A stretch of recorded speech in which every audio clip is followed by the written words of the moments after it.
You're listening to Miss Tisha, podcast Transcendent. Sit back, relax, and enjoy.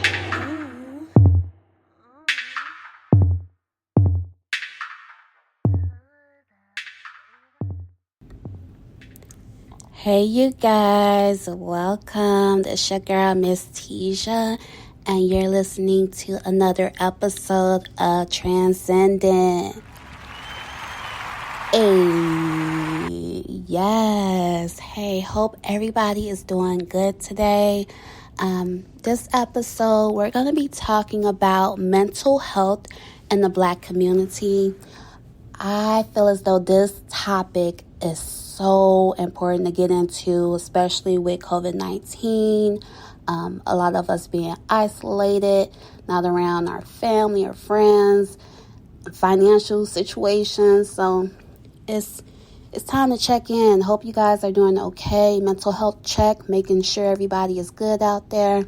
So I wanted to talk about mental health in the Black community because it feels to be like a dark cloud over the African American community. When we speak about mental health, it's the stigma. It's like, no, we need church and prayer. We don't need therapy.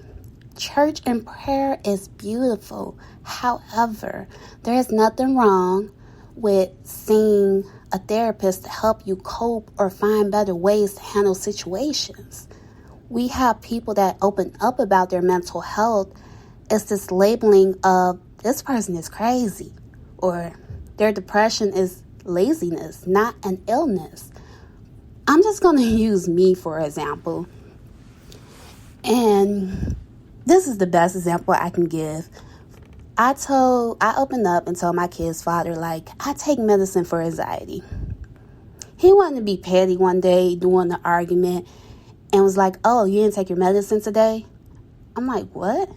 I'm not having an anxiety attack. For real? He's just an asshole, so I expect that from him. But that's why a lot of people are scared to open up about what they're battling, because you never know what a person is going through by looking at them. You don't. And it's sad. Nobody asked to have anxiety. I had anxiety after being in an abusive relationship. It changed me for the worse. That relationship was really bad. People that are going through depression or anxiety, it's hard. I never will wish that feeling on anybody. You hear people say, get over it, you'll be okay, or belittle people that go to therapy or take medicine. And that's just insane to me.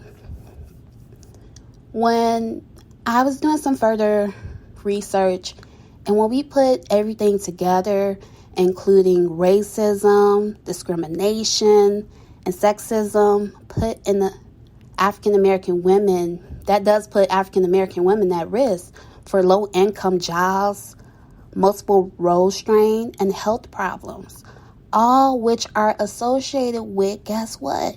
Mental illness.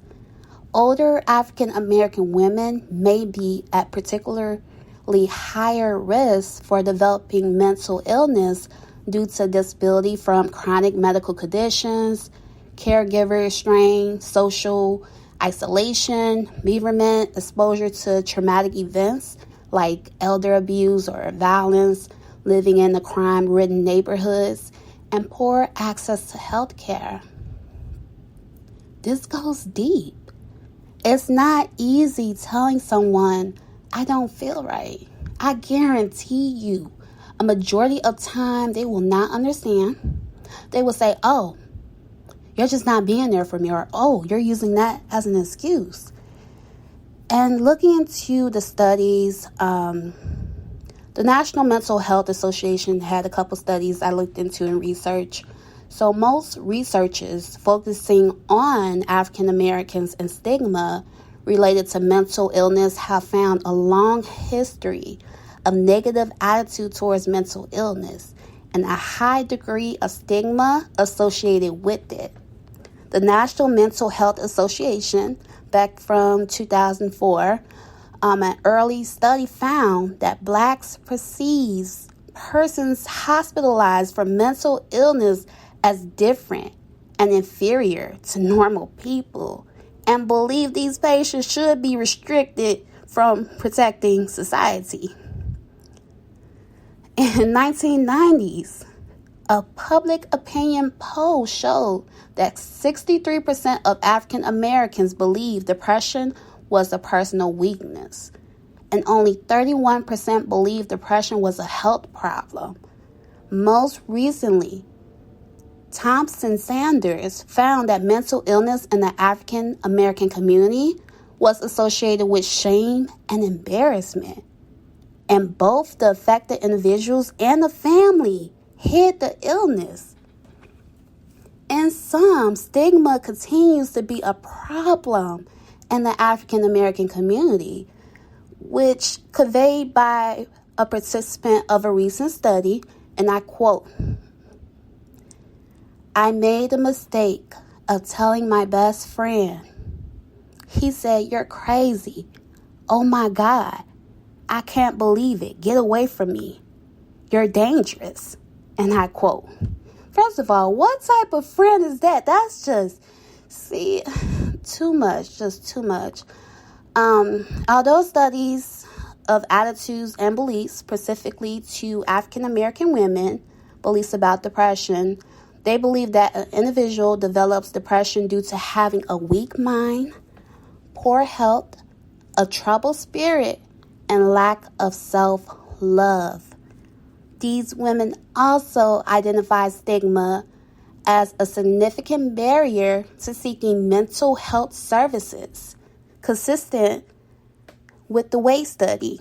Focusing on African American women, stigma was prevalent and a barrier to help seeking in African American as well as Latino and white women. Wow. It's like our bodies are in 2020, but our minds are still in 1619. And actually, slavery started a century prior. There is another chapter of American history, the Spanish Afro-American historical experience in Florida. But that's a topic that I will dig into further for another show. But all I'm saying is just, wow. Just, what are we doing?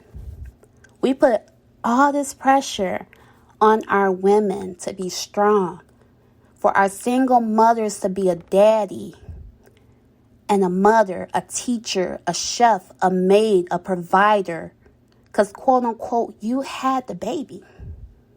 It takes two to make a baby. That responsibility should not be left on one person. Stop feeding our women poison. Stop crucifying the mothers and letting the man walk free, and vice versa for the mothers that leave their children. We tell our females to not complain, be strong. When will the cycle end? We put pressure on our children, tell them it's your responsibility to take care of your parents. No, it's not. No, it's not. Your kids didn't ask to be here. The least you can do is take care of what you brought to this earth. I tell my kids all the time, when I'm old, go live your life. If you do for me, it's a choice out of love, but I am not your responsibility. Stop the generational curse. It's more that contributes to mental illness. It's the way we think. Until we look into the mirror and have that conversation with ourselves, it's a never-ending cycle. And once again, I just had to touch base on this topic because this is something that's going on in the Black community. Just know that you're not alone. There is help out there. Talk to somebody. If you can, if you don't feel right, do not hold it in. And I want to thank you guys so much for tuning in to this episode of Transcendent. And until next week, be safe, be blessed. Bye.